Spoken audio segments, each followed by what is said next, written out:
M4 TV news కి స్వాగతం. నేటి ముఖ్యాంశాలు. గురుభ్యో నమః. అందరికీ నమస్కారం అండి. ఈరోజు మనం ఆశీర్వచనానికి అక్షంతలకి గల సంబంధం ఏంటి అంటే మన హిందూ సాంప్రదాయం ప్రకారం ఆశీర్వచనానికి పెద్దవాళ్ళు చిన్నవాళ్ళని దీవించడం. శతమానం భవతి శతాయు పురుష శ్రుతేంద్రియ ఆయుషేవేంద్ర ప్రతిష్ఠతి అని వాళ్ళని మనం దీవిస్తే కనుక వాళ్ళకి చక్కటి శుభాలు కలుగుతాయి. అలాగే పెళ్ళైన వాళ్ళకి దీర్ఘ సుమంగళీ భవ అని ఆశీర్వదించాలి. అలాగే మగవాళ్ళకి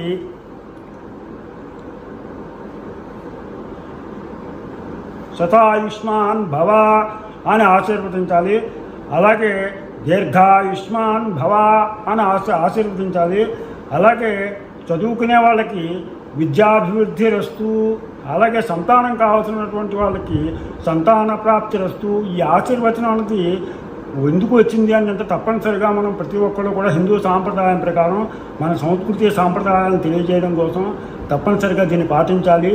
అందుకే మనం పూర్వం పెళ్ళిళ్ళకి 100 మందిని 200 మందిని ఎక్కువ మందిని ఎందుకు కేటాయించేవారు అంటే ఎవరు ఏ ఆశీర్వచనం ఏ నోటితో చేస్తే ఆ దంపతులకు శుభం కలుగుతుందో మనకు తెలియదు. కాబట్టి అందరినీ కేకేస్తే ఆ 100 మందిలో ఏ 10 మంది యొక్క వాక్కు ఫలిస్తుంది అనేటువంటి ఉద్దేశంతో ఈ వేడుకలకి పిల్లల పుట్టినరోజులని లేకపోతే కనుక పెళ్ళిళ్ళని వీటికి ఎక్కువ మంది జనాన్ని కేకేసి ఆశీర్వచనం చేయిస్తూ ఉంటారు.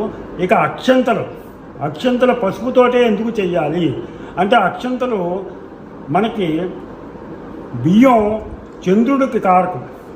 చంద్రుడు అంటే మనస్సుకు సంబంధించింది, మనస్సుకు సంబంధించినటువంటి గ్రహం చంద్రుడు.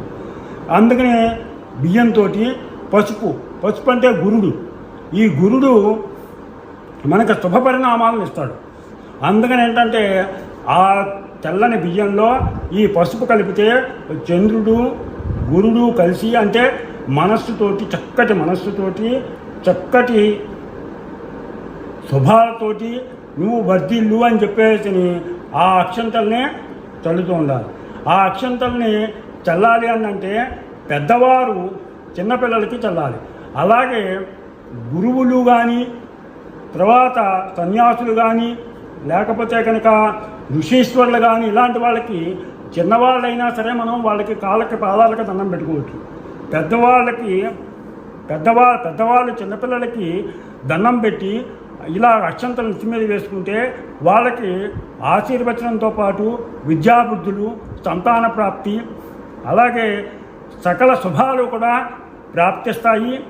ఎందుకు ఈ అక్షంతలకు అంత ప్రాధాన్యత వచ్చింది అంటే ఈ అక్షంతలను చేతితో పట్టుకుని మనం కనుక ఆ మంత్రాన్ని చదివినట్లయితే ఆ మంత్రశక్తి ఈ అక్షంతల్లోకి వెళ్ళి ఆ అక్షంతలు వాళ్ళ నెత్తి మీద వేసేటప్పటికీ ఆ ప్రభావం వాళ్ళ మీద పడుతుంది.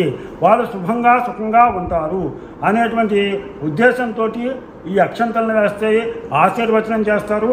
ఈ ఆశీర్వచనంలో కూడా రాజుల దగ్గరికి వెళ్తే కనుక సర్వే జన సుఖినో భవంతు, అలాగే కనుక యజ్ఞాలు యాగాలు చేసినప్పుడు గోబ్రాహ్మణేభ్యం శుభం భవతు, గోవులు బ్రాహ్మలు కూడా ఎప్పుడూ కూడా సుఖంగా ఉండాలి. ఎప్పుడూ కూడా గోవులు బ్రాహ్మలు సుఖంగా ఉంటే కనుక ఆ దేశం కానీ ఆ రాజ్యం కానీ సుభిక్షంగా ఉంటుంది. అలాగే పిల్లల దగ్గరికి వెళ్తే కనుక చదువు బాగా రావాలి, వాళ్ళకి విద్యాబుద్ధులు రావాలి, మంచి ఉన్నత స్థితికి వెళ్ళాలి అనేటువంటి ఇది కలుగుతుంది. అందుకని తప్పనిసరిగా మనం పెద్దవాళ్ళకి ఏ పని చేసినా, నూతన వస్త్రాలు కట్టుకున్నా, కొత్త ఇల్లు కట్టుకున్నా, వ్రతాలు చేసుకున్నా, నోములు చేసుకున్నా, ఏం చేసుకున్నా సరే పెద్దవాళ్ళ పాదాలకి దండం పెట్టి వాళ్ళ చేత ఆశీర్వచనంతో కూడినటువంటి అక్షంతల్ని మన నెత్తి మీద కనుక జల్లించుకుంటే అది ఎంతో శుభ పరిణామాలను కలిగిస్తుంది, మనకి ఎంతో మేలు చేస్తుంది, శుభాలను కలిగిస్తుంది, సంతానం అభివృద్ధి చెందుతుంది, పిల్లలు ఉన్నత చదువులు చదువుతారు. ఇన్ని ఉన్నబట్టి అక్షంతలకి అంత ప్రాధాన్యత వచ్చింది. పసుపుతో కూడినటువంటి అక్షంతలకి చంద్రుడు గురుడు రెండు గ్రహాలు కలిపినటువంటి కాబట్టి అక్షంతలకి ఈ పసుపు కాసిన బియ్యం కాస్త నెయ్యి వేసి కలిపినటువంటి అక్షంతల్ని మనం శిరస్సున ధరించాలి. మీకు ఈ వీడియో కనుక నచ్చినట్లయితే నా ఛానల్ను సబ్స్క్రైబ్ చేస్తారని ఆశిస్తూ రాపాక వెంకట ప్రభాకర్.